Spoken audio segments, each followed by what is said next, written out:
This is C Cinema, and today's film is You've Got Mail by Nora Ephron. As we discussed in our video on When Harry Met Sally, romantic comedies have certain elements or topics that are essential to the genre. In Rob Reiner's film, we talked about the unavoidable kiss scene and its variations. In today's film, we'd like to analyze another crucial aspect of romantic comedies. The central question: what keeps them apart? Billy Wilder, a master of the genre, used to say that in love stories, we shouldn't focus on why the protagonists are falling in love, as they are often young and pretty people. Love just happens for them. Instead, Wilder says we should ask quite the opposite, as romantic comedies' central question is: what keeps them apart? Because that's where the drama is. Let's put this question to the test as we take a look at some examples. In Casablanca, for instance, what keeps Rick and Ilsa apart? The first answer is the war.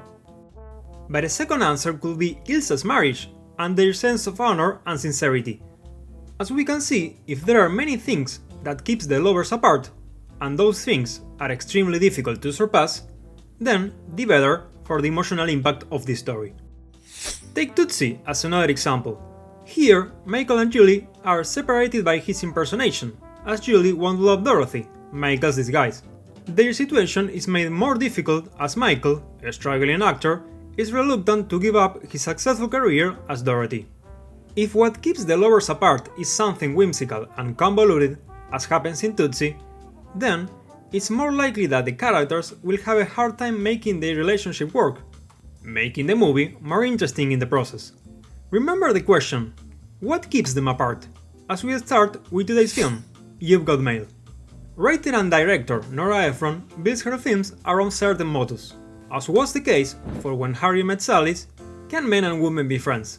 Film Ephron wrote. Her mottos tell us of the context, conflict, and personality of the characters. These are phrases that are repeated many times throughout the film, changing in meaning as the characters and conflict are developed. In You Got Mail, the two main mottos are: it's not personal, it's business. It's not personal, it's business. It's not personal, it's business. Business. It's not personal, it's business. Just fight. It's not personal, it's business. Yeah. And the eponymous You've Got Mail. You've got mail. You've got mail. You've got mail. Yes. Joe and Kathleen are kept apart due to their commercial rivalry. Hence the motto: it's not personal, it's business. They and their businesses couldn't be more different. While she is somewhat bohemian and has a tiny local bookstore, he is a yuppie businessman and owns a chain bookstore.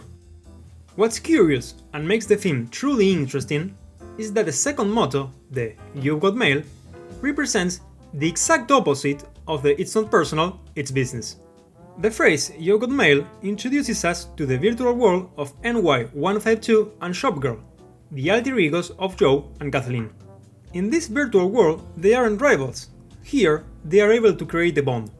If at first the question, what keeps them apart, is answered by their cold rivalry, in fact, what truly keeps them apart is a contrast. Two totally different persons that are, at the same time, remarkably alike. Despite their differences, they both sell books, both have inherited their respective stores, and both, following a quote from The Godfather, are in a family business.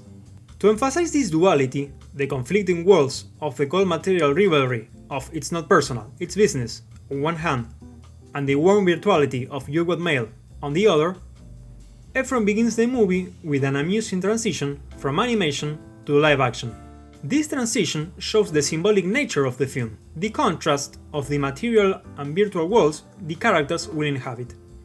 To further develop the intriguing differences and similarities that Joe and Kathleen share, Ephron uses a narrative structure that's extremely beneficial to evoke the mentioned themes, the folktale or fable type of story. This kind of stories always present a central element, the double, a certain character or situation that is mirrored in another part of the story. The contrast between the business world and the virtual world is reminiscent of this sort of stories, as Kathleen and Joe's relationship is a reverse reflection of NY152 and Shopgirl's interaction. Furthermore, there are other fable-like elements that can be found in the film. One is the wicked stepmother. Joe's father, soon-to-be wife. Kiss me, I'm gonna be your wicked stepmother. She's similar to the villain in folktales that tempts the character to go on a different path or engage in some wrongdoing. In You've Got Mail, she flirts with Joe, trying, indirectly, to take him away from his rightful path, Kathleen. Other element is the charade Joe and Kathleen play in the beginning of the movie, when Joe knows who Kathleen is, but she isn't aware that Joe is Joe Fox, the guy who is about to put her out of business. F-O-X. Look at this. This situation is also common in fairy tales, when the characters are disguised or hide their identities to avoid being recognized by someone else. This situation is repeated later in the film, when Joe learns that Kathleen is in fact Shopgirl, and he doesn't tell her that he is NY152. There are other elements that are clear references to fables. We encounter what appears to be a big bad fox in Joe, following his name, Joe Fox, and his somewhat malicious actions towards Kathleen. We make this comparison because the main antagonist in fairy tales usually is an animal that hurts or tricks the protagonist, actions that resonate with Joe's initial behavior. Following up on Joe, the casting of the film is also strategically made to represent dimension duality or inversion. Tom Hanks is an actor that usually plays childlike adults or innocent characters. As soon as we see him, we tend to associate him with stories that deal with that contrast. One of the most crucial fable-like elements in the film is the age inversion between Joe and his brother and aunt. That's not my dad, that's my nephew. I'm his brother!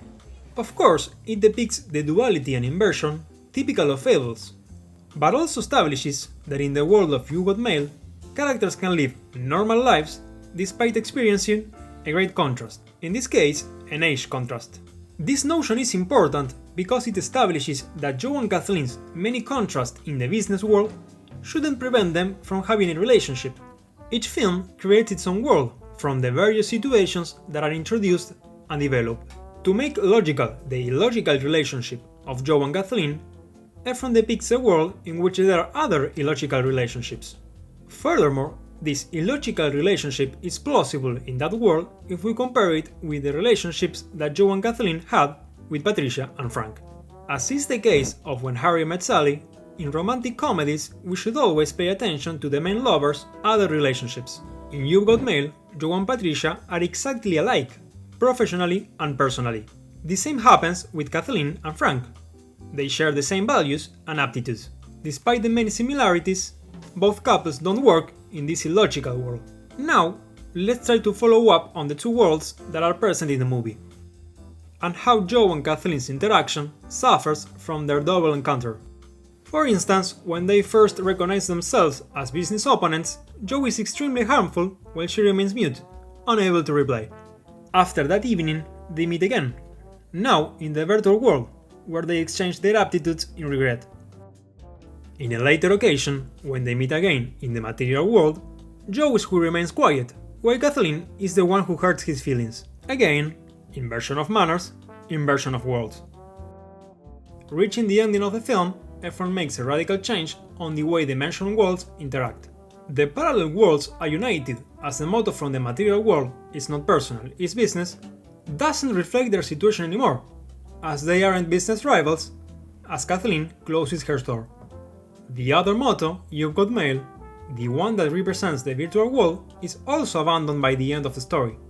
NY152 doesn't live in New York anymore, but in a boat, and Shopgirl doesn't have a shop anymore. The previous worlds are ditched in favor of a new one, where they'll be able to make a synthesis of their previous relationships. Joe gives daisies to Kathleen, her favorite flower, information that she told him earlier in the movie, when they were unaware of their identities. My initials and a daisy, because daisies are my favorite flower. NY152 tells Shopgirl that he has a project that needs tweaking, word that Kathleen told Joe previously. In the ending, the lovers make a world that unifies all their interactions and knowledge of each other, when they didn't know each other, when they were rivals, and when they connected virtually. And to wrap up, and to return to the initial question, what keeps them apart? Their hatred in one world and their anonymous empathy on the other are only an obstacle they need to surpass.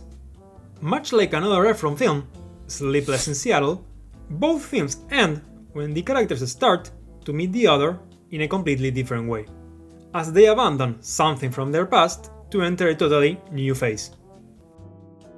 Thanks for watching, see you next time here on See Cinema.